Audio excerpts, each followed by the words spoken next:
বিষয় হলো ভিডিও করার উদ্দেশ্য হলো যে দেখেন আমরা কত সুন্দরভাবে ডেনিং এর কাজটা করি যেন পুডিং না লাগে, আর পুডিং যত কম লাগানো যায়। এখানে কাজ করছে আমার ইঞ্জিনিয়ার, যে সেও কাজ করছে, বাট আমি আর একটু চেক করে দিলাম যে ডেন না থাকে, এবং কি ফিনিশিংটা এত সুন্দর করে দিয়েছি যে আস্তর মারলেই মনে করেন যে মনে হবে যে পুডিং লাগবে না, তাই ওরকম ভাবেই ফিনিশিংটা দেওয়া হলো।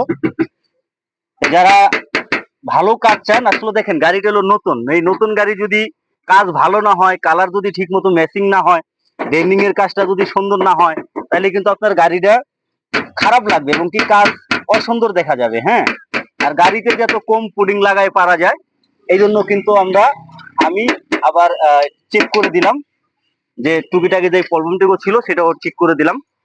তাই দেখতে পারতেছেন, দেখো কাছে এনে দেখো যে কত সুন্দরভাবে আমরা ডেনিং এর ফিনিশিংটা দিলাম।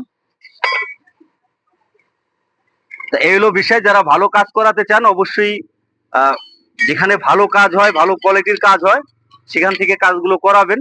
তাহলে দেখবেন আপনার গাড়ির ডিমান্ড ঠিক থাকবে এবং কি আপনার গাড়ি কাজ করার পরও খুব সুন্দর হবে। আর আলহামদুলিল্লাহ আমাদের ওয়ার্কশপের পাশেই মসজিদ, আমরা সবাই ইনশাল্লাহ নামাজ কালাম পড়ি।